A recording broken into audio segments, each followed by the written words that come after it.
रस्त्यावर हार विकणाऱ्या त्या तरुणीला मी माझ्या घरी घेऊन गेलो होतो. ती दिसायला खूप सुंदर होती. मी तिला माझ्या घरातील प्रत्येक खोली एक एक करून दाखवत होतो. शेवटी मी तिला माझ्या बेडरूममध्ये घेऊन गेलो. ती खोली खूप सुंदर होती. त्यावेळी खोलीत कोणीच नव्हतं, फक्त ती आणि मी, आम्ही दोघेच होतो. मी तिच्या अगदी जवळ गेलो आणि पुढे काय घडलं त्यासाठी व्हिडिओ पूर्ण बघा. माझं नाव सुशांत आहे. मी एका नामांकित कंपनीत काम करतो. माझ्याकडे स्वतःची फोर व्हीलर आहे. पगारही चांगला आहे आणि आयुष्य व्यवस्थित चाललं होतं. मी दररोज ऑफिसला जाताना एकाच रस्त्याने जातो आणि त्या रस्त्यावर एक टोलनाका आहे. पाठीमागच्या आठवडाभरापासून मला त्या टोलनाक्यावर एक सुंदर तरुणी दिसू लागली होती. ती फुलांचे हार विकत असायची. मी रोज तिला पाहायचो. ती रस्त्यात माझ्या गाडीला आडवी येऊन हसत म्हणायची, "साहेब, हार घ्या ना, खूप छान आहेत." तिचा आवाज गोड निरागस होता. मी मात्र रोज फक्त काचेच्या आरशातून तिला पाहायचो, पण कधी हार घेतला नाही. मनात नेहमी विचार यायचा, आज घेऊ का तिच्याकडून हार? पण काहीतरी अडथळा यायचा आणि मी पुढे निघून जायचो. एका सकाळी साधारण 8:30 वाजले असतील. मी ऑफिसला जाताना पुन्हा त्या टोलनाक्यावर पोचलो. ती नेहमीप्रमाणेच माझ्या गाडीसमोर आली आणि म्हणाली, "साहेब, हार घ्या ना, आज ताजे ताजे फुलांचे आहे." त्या दिवशी मी काच खाली केली आणि तिच्याकडे नीट पाहिलं. ती खरोखरच अत्यंत सुंदर दिसत होती. तिचे लांब मोकळे काळे केस, डोळ्यातील निरागस चमक आणि अंगावरची साधी पण स्वच्छ साडी, सगळंच काहीतरी खास भासत होतं. मी तिला विचारलं, "कोणते हार आहेत तुझ्याकडे?" ती हसत म्हणाली, "साहेब, झेंडूचा आहे, गुलाबाचा आहे आणि एक मिक्स फुलांचा आहे. झेंडू आणि गुलाबांची फुले एकत्र विणलेली." मी म्हणालो, "मिक्सवाला दे, सुंदर दिसतोय." ती म्हणाली, "साहेब, 50 रुपयांचा आहे." मी खिशातून नोट काढली आणि 500 रुपयांची नोट तिच्या हातात दिली. ती थोडी गोंधळली आणि म्हणाली, "साहेब, माझ्याकडे सुट्टे नाहीत." मी म्हणालो, "ठीक आहे, सुट्टी झाली की पुढच्या वेळी दे. मी या रस्त्याने नेहमीच जातोच." ती काही क्षण शांत राहिली. विचार करत म्हणाली, "साहेब, राहू द्या, तुम्हीच पुन्हा पैसे परत दिले तरी चालतील." तिचं बोलणं मनाला भेटलं. त्या क्षणी मला तिचा स्वभाव आवडला.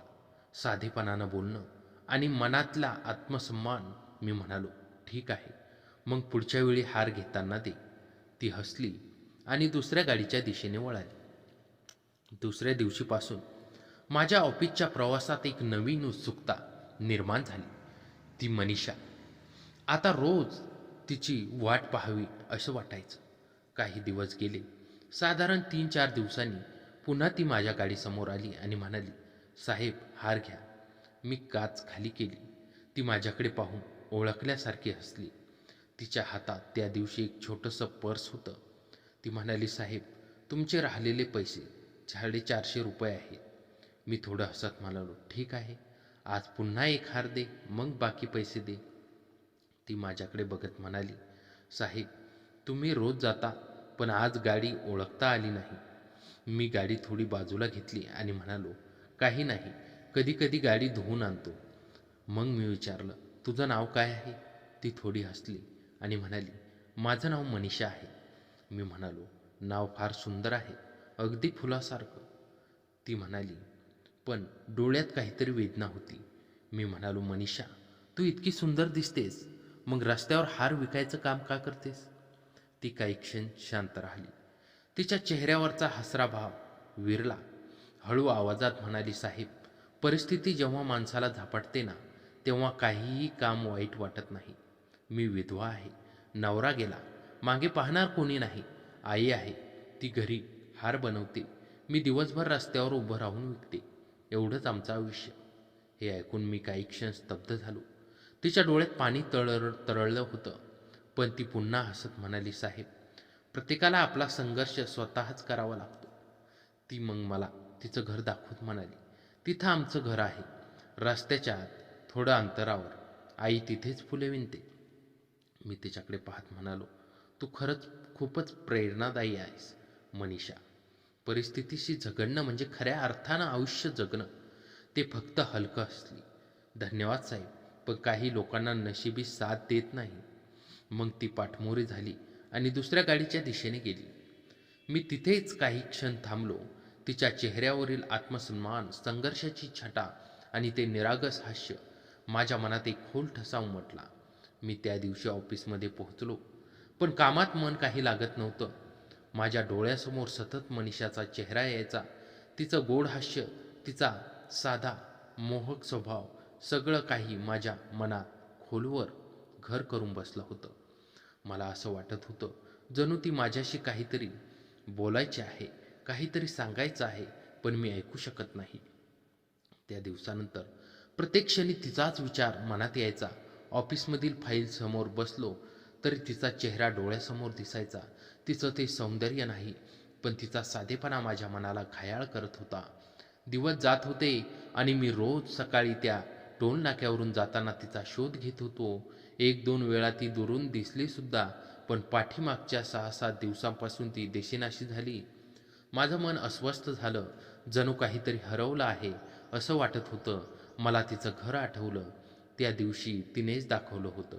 रस्त्याच्या आत थोडं अंतरावर असलेलं ते छोटंसं घर.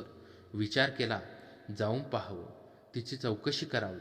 त्या विचाराने मी गाडी टोल नाक्यावरून वळवली आणि तिच्या घराच्या दिशेने गेलो. तिथे पोहोचलो तेव्हा 1-2 खोल्यांची छोटीशी झोपडी होती. दाराला कडी लावलेली होती. मी हळूच दार ठकठक केलं. काही क्षणांना आतून एका म्हाताऱ्या आजीचा आवाज आला. कोण आहे रे? मी म्हणालो, टोल नाक्यावर हार विकणारी मनीषा इथेच राहते का? आजीनं दार उघडलं आणि म्हणाली, हो बाळा, इथेच राहते, पण ती आजारी आहे, झोपली. माझ्या छातीत धस्स झालं.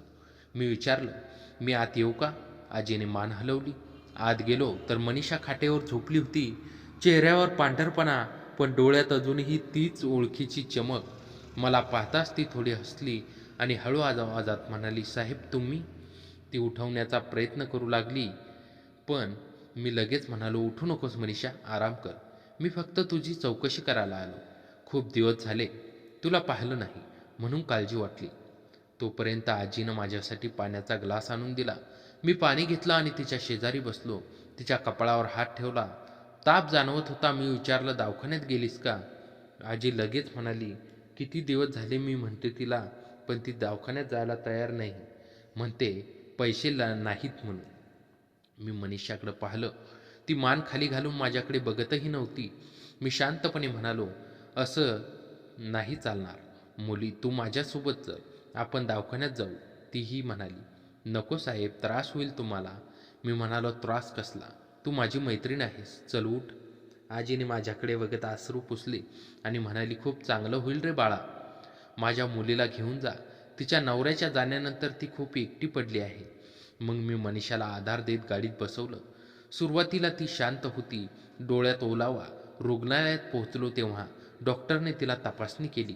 त्यांनी सांगितले की तिला ताप आणि थकवा आहे. काही सलाईन इंजेक्शन दिलं की ठीक होईल. 2 सलाईनच्या बाटल्या लावल्या, काही औषध दिली.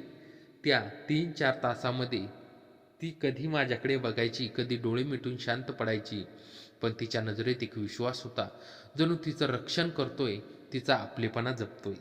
सायंकाळी 4 वाजता डॉक्टरांनी डिस्चार्ज दिला. मी औषधं घेतली आणि तिला कारमध्ये बसवलं. रस्त्यात ती शांत होती, पण तिच्या डोळ्यात कृतज्ञता होती.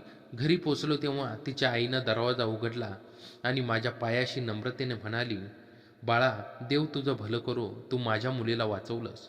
मी हसत म्हणालो, असं काही नाही आजी, काळजी करू नका, मनीषा आता बरी होईल. मनीषाकडे पाहून म्हणालो, काळजी घे. पैशाचा काही प्रश्न आला तर मला सांग, मी आहे. तिच्या डोळ्यात पाणी तरळलं. हलक्या आवाजात म्हणाली, साहेब तुम्ही फार मोठे उपकार केलेत. मी म्हणालो, उपकार नाही मनीषा, हे माणुसकीचं कर्तव्य आहे. काही दिवस गेले. ती पुन्हा टोलनाक्यावर दिसेनाशी झाली. माझं मन पुन्हा अस्वस्थ झालं, म्हणून पुन्हा एकदा तिच्या घरी गेलो. यावेळी घरात हसण्याचा आवाज एकवार आला. आत गेलो तर तिची आई हार विणत बसली होती आणि मनीषा बाजूला बसलेली होती. चेहऱ्यावर तेज होतं. ती पूर्वीसारखी दिसत होती. मला पाहून ती आनंदाने उठली आणि म्हणाली, साहेब बघा, आता मी पूर्ण बरी झाले. तुम्ही मदत केली नसती तर आमचं काय झालं असतं, कोण जाणे. मी हसून म्हणालो, ते सोडून दे, आता तू पुन्हा उठलीस तेच मोठं आहे. मग मी म्हणालो, चल तुला टोलनाक्यावर सोडतो. मनीषा आता पूर्णपणे बरी झाली होती. तिच्या चेहऱ्यावर पुन्हा तेच हसू परत आलं होतं. त्या दिवशी मी तिला टोलनाक्यावर सोडायला गेलो. तिने हाताने हाराने भरलेली पाटी घेतली आणि दोघं मिळून टोलनाक्याकडे निघालो. रस्त्यात गाडीत बसलेली ती माझ्याकडे अधूनमधून बघत होती. तिच्या डोळ्यात एक प्रेमळ ओढ होती, जी शब्दांनी व्यक्त होत नव्हती, पण मनात उमटत होती. मी गाडी हळू चालवत होतो आणि त्या क्षणी सगळं काही शांत, सुखद भासत होतं. टोल नाक्यावर पोचलो तेव्हा ती उतरली. माझ्याकडे बघून वळून बघत होती. साहेब, आज माझी पहिली कमाई तुम्हाला हार देऊन सुरू करायची आहे, असं म्हणून तिने एक हार माझ्यासमोर धरला. मी तो घेतला आणि हसून म्हणालो, मनीषा, आज तू माझं आयुष्य फुलवलंस. ती हसली, पण तिच्या नजरेत काहीतरी वेगळं होतं. जणू काही शब्द न उच्चारता ती मला सांगत होती की तिचं मन आता माझ्याकडे झुकलंय. दिवस जात होते आणि आमचं एकमेकांशी बोलणं भेटणं अधिक वाढत चाललं होतं. तिचं हसणं, तिचा साधेपणा, तिची जिद्दी आयुष्य सगळं माझ्या मनाला भिडलं होतं. काही दिवसांनी एक संध्याकाळी साधारण 5 वाजले असतील. मी ऑफिसचं काम संपवून घरी परतत होतो. टोल नाक्यावरून जाताना मी दुरून मनीषाला पाहिलं. तिथे गर्दीतही मला लगेच दिसली. मी हळूच हात केला. ती मला पाहतच धावत आली. हातातला एक सुंदर हार काढून माझ्यासमोर धरला. मी गाडीतून उतरून तिच्याकडे पाहिलं आणि म्हटलं, मनीषा, माझ्या घरी येशील का? तुला माझं घर दाखवायचं आहे. ती थोडी संकोचली, पण माझ्या चेहऱ्याकडे बघून हसली. काही क्षण विचार करून म्हणाली, ठीक आहे साहेब, येते. ती गाडीत बसली आणि आम्ही मागच्या घराच्या दिशेने निघालो. रस्ता शांत होती, पण अधूनमधून माझ्याकडे पाहून हलकं हसत होती. माझं मन मात्र धडपडत होतं. तिच्या उपस्थितीमुळे सगळं काही वेगळं भासत होतं. माझ्या घरासमोर गाडी थांबवली. माझं घर अलिशान होतं. ती गाडीतून उतरून थक्क झाली. साहेब, तुमचं घर तर राजवाड्यासारखं आहे. मी एवढं घर कधीच पाहिलं नव्हतं, ती आश्चर्याने म्हणाली. मी हसून म्हणालो, आत ये, तुला सगळं दाखवतो. आम्ही आत गेलो. माझी आई आणि बाबा हॉलमध्ये बसलेले होते. मी त्यांना सगळं सांगितलं म्हणून तेही हसतच उठले. मी मनीषाची ओळख करून दिली. ही मनीषा टोल नाक्यावर फुले विकते. माझी आई तिच्या जवळ गेली. तिच्या डोक्यावरून हात फिरवत म्हणाली, बाळा, खूप गोड बोलतेस आणि खूप सोज्वळ दिसतेस. आईनं आम्हा दोघांसाठी चहा केला. सगळे मिळून गप्पा मारत बसलो. मनीषा थोडी लाजरी, थोडी संकोचलेली, पण खूप नम्रतेने सगळ्यांशी बोलत होती. मग मी तिला घर दाखवायला घेऊन गेलो. हॉल, बाग आणि शेवटी माझी खोली. ही माझी बेडरूम आहे, मी म्हणालो. ती शांत उभी राहिली. मी तिच्याकडे पाहत होतो. ही माझी आणि माझ्या होणाऱ्या पत्नीची खोली आहे. ती थोडी गोंधळली. तिच्या डोळ्यात एक प्रश्न होता. मी तिच्या नजरेत पाहिलं आणि तिची मान हळूच वर केली. ती माझ्याकडे पाहू लागली. तिचे डोळे अश्रूंनी ओले झाले होते. मी हलकेच तिच्या गुलाबी ओठावर माझे ओठ ठेवले. एक हलकंसं चुंबन घेतलं. ती माझ्या मिठीत आली आणि रडू लागली. मी तिला घट्ट धरत म्हणालो, मनीषा, मला तुझ्यावर प्रेम झालं आहे. तू माझ्या आयुष्यात आलीस, सगळं काही बदललं. माझ्याशी लग्न करशील का? ती माझ्याकडे पाहत म्हणाली, साहेब, तुम्हाला माहिती आहे ना, मी विधवा आहे. तुमच्या कुटुंबाला मी योग्य वाटेल का? मी तिच्या डोळ्यात पाहत म्हणालो, मनीषा, विधवा असणं हा अपराध नाही. तू एक स्त्री आहेस. तुला जगण्याचा, प्रेम करण्याचा पूर्ण अधिकार आहे. मी माझ्या आईबाबांशी आधीच बोललो आहे आणि त्यांनी होकार दिला आहे. तो काही क्षण काही बोलली नाही. मग हळूच माझ्या खांद्यावर डोकं ठेवलं. मी मनीषाला घेऊन आईबाबांसमोर गेलो. माझ्या आईनं मनीषाला मिठीत घेतलं. तिच्या डोक्यावरून हात फिरवला आणि म्हणाले, बाळा, आता तू आमच्या घराची सून आहेस. मनीषाच्या आईलाही आम्ही बोलावलं. ती रडत म्हणाली, साहेब, मी कधीच कल्पना केली नव्हती की माझ्या मुलीचं एवढं नशीब उजळेल. देव तुम्हाला सुखी ठेवू.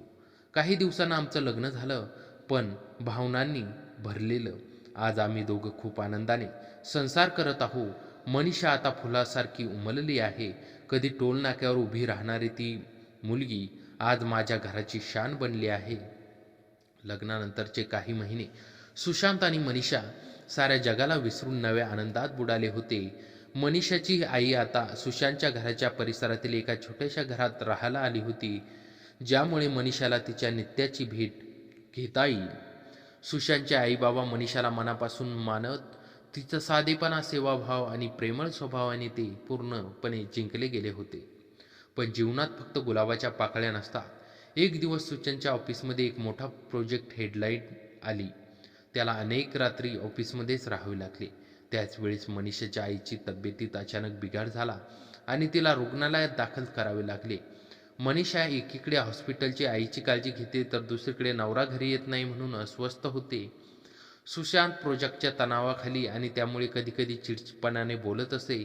एका संध्याकाळी हॉस्पिटलमध्ये परतताना थकलेली मनीषा घरी आली तर सुशांत अजून ऑफिसमधून फोनवरच बोलत होता.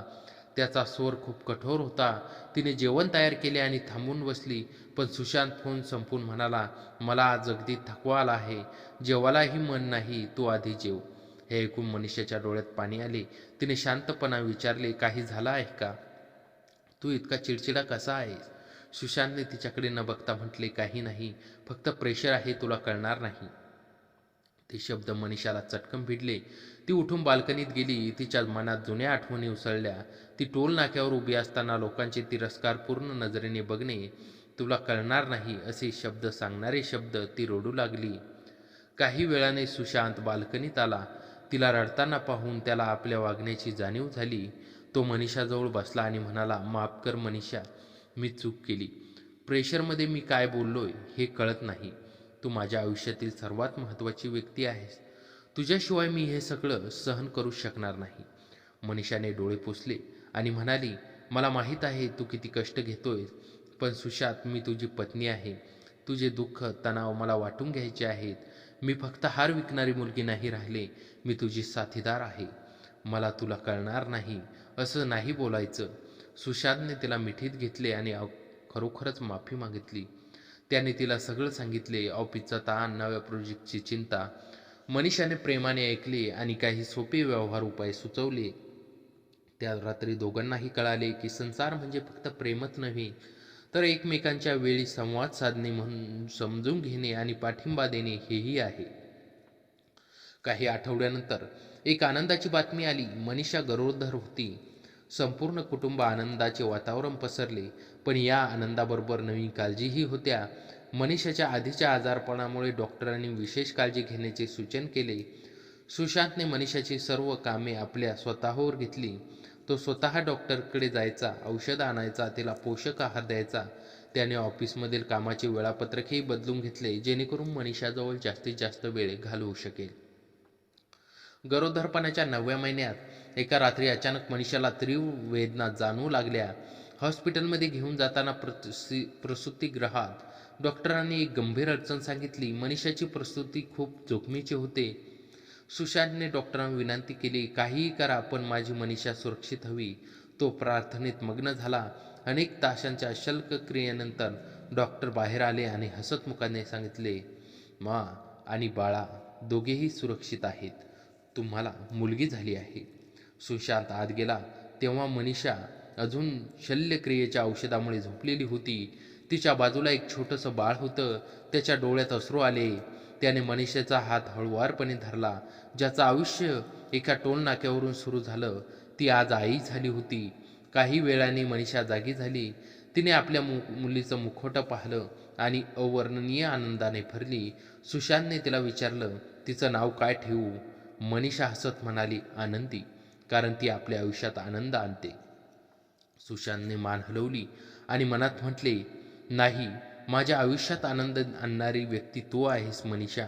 आज आनंदी 2 वर्षाची झाली आहे. मनीषाने तिचा हार बनवण्याच्या कलेचा एक छोटा व्यवसाय सुरू केला आहे, ज्याला सुशांतच्या ऑफिसच्या मित्रांनी, सहकार्यांनी खूप प्रोत्साहन दिले आहे. ती आता फक्त हार विकणारी मुलगी राहिलेली नाही, तर मनीषा क्रिएशनची मालकीण आहे. ती आपल्या व्यवसायातून मिळणारे काही पैसे त्या टोल नाक्यावर, रस्त्यावर काम करणाऱ्या इतर गरजूंसाठी दान करते. एक वीक सुशांत, मनीषा आणि आनंदी त्या जुन्या टोल नाक्याजवळून गाडीतून जात होते. तिथे अजूनही काही महिला हार विकण्यासाठी उभ्या होत्या. मनीषाने सुशांतला गाडी थांबवायला सांगितले. ती खाली उतरली आणि त्या महिलांना हार विकत घेतले. आनंदीच्या हातात एक छोटासा हार दिला. गाडीत परतताना सुशांतने विचारले, काय झालं? मनीषा मुलीच्या गालावरून हात फिरवत म्हणाली, काही नाही, फक्त आठवण झाली की प्रत्येक संध्याकाळी या रस्त्यावर एक आशेचा दिवा पेटण्याची वाट पाहणारी मुलगी होती. आज तिला तिचा दिवा सापडलाय आणि आता ती इतरांचे दिवे पेटवण्यात मदत करू शकते. सुशांतने तिचा हात घट्ट धरला. रस्त्यावरचे दिवे चमकत होते, पण त्यांना जाणवत होतं की खरा प्रकाश त्यांच्या हृदयात होता, प्रेमाने, विश्वासाने आणि एकमेकांसाठीच्या आदराने प्रकाशित होणारा. तर मित्रांनो, कथा कशी वाटली कमेंटमध्ये नक्की कळवा आणि चॅनलवर नवीन असाल तर आता सबस्क्राईब करा. धन्यवाद.